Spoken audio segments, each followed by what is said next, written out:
जबकि भुट्टो साहब को जुमे की छुट्टी और शराब की बारें बंद करवाने जैसे ढोंग भी रचाने पड़े।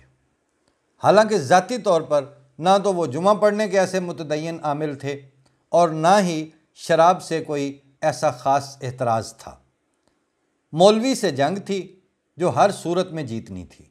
और अहमदियों की बल्ली चढ़ानी तो ऐसा मुश्किल काम भी नहीं था, बस ज़रा आंखें ही माथे पर रखनी पड़ती ना, और क्या होना था। और अहमदियों ने कर क्या लेना था। अक्सरियत और हुकूमत साथ हो तो रब्वे में बैठे मिर्ज़ा नासिर अहमद क्या कर लेते।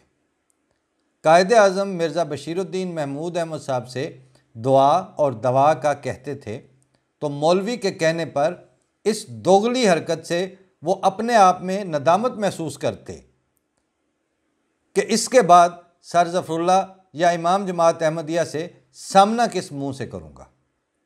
क्योंकि उनका अपना वक़ार और रख रखाव का मर्तबा भुट्टो साहब से बहुत बुलंद था। लेकिन भुट्टो साहब सरकारी तौर पर गैर मुस्लिम करार देकर बाद में फिर वोट भी मांगते हैं और ये भी कहते हैं कि मैं तो अब भी आपको अपने आप से बेहतर मुसलमान समझता हूँ, और इस पर हिजाब महसूस नहीं करते। तो कायदे आज़म से भुट्टो साहब तक आते आते अहमदी गैर मुस्लिम नहीं हुए थे, बल्कि पाकिस्तान की लीडरशिप के वक़ार की सतह मोहम्मद अली जिन्ना से गिरते गिरते जुल्फ़कार अली भुट्टो के लेवल तक उतर आई थी, और यही हाल तकफ़ीर पे लुडियाँ डालने वालों का था। बाद में डॉक्टर मुबशर हसन और साहबजादा फ़ारूक अली ख़ान जैसे शुरफा ने अहवाले वाकई पर लबकुशाई भी की, और बहुत बाद में सेनेटर ताज हैदर साहब से राइट विंग के साथ जंग पर बात हुई तो उन्होंने कहा कि हम लड़ते आ रहे हैं, पीपल पार्टी तो राइट के साथ पहले दिन से लड़ते आ रही है। उस दिन फ़रतुल्लाह बाबर साहब के 0 पॉइंट वाले दफ्तर में बैठे थे तो राकिम ने कह ही दिया कि ताज भाई, आप लोगों की सबसे बेहतरीन शक्ल तो ज़ेड भुट्टो की ज़ात थी।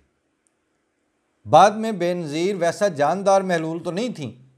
और आसिफ जरदारी तो पीपल्स पार्टी का दूध नहीं बल्कि कच्ची लस्सी हैं।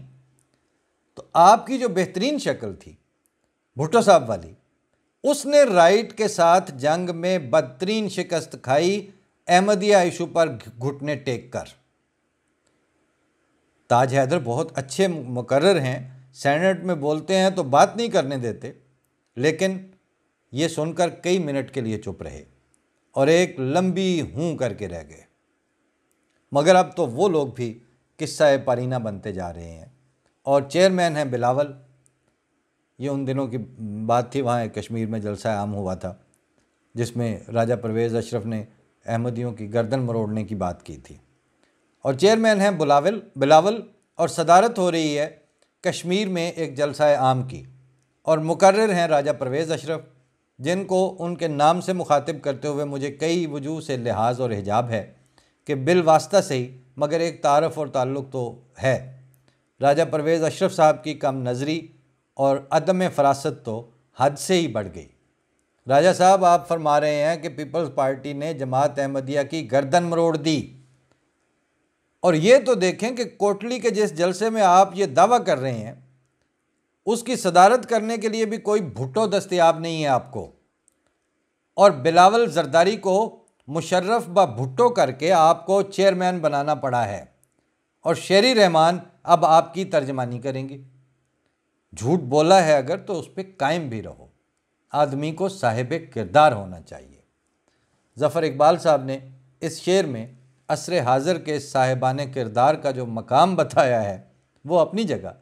लेकिन मुझे तो इसमें साहिब किरदार का लफ्ज़ पढ़ के और मौजूदा पीपल्स पार्टी के हालात पर नज़र करके पंजाबी का एक दो लफ्ज़ी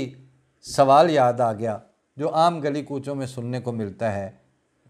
पर किथों। अब ये पर किथों दो लफ्ज़ों में जब कोई चीज़ इंतहाई अदम दस्तयाब हो तो ये एक्सप्रेशन वहाँ सबसे बलीग लगता है।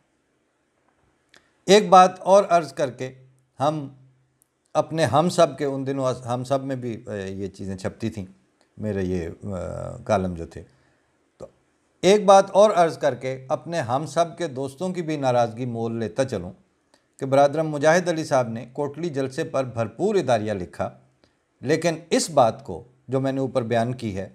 क्या दानिस्ता नज़रअंदाज कर गए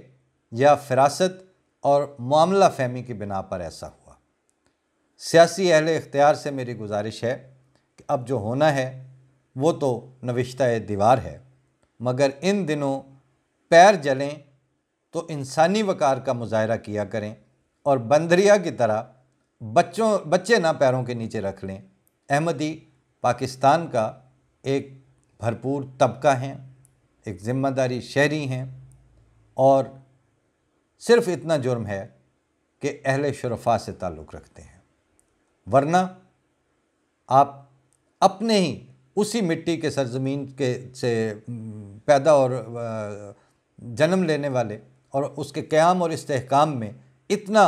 मुअय्यन हिस्सा और भरपूर हिस्सा डालने वालों के बारे में गर्दन मरोड़ने जैसे अल्फाज इस्तेमाल करते,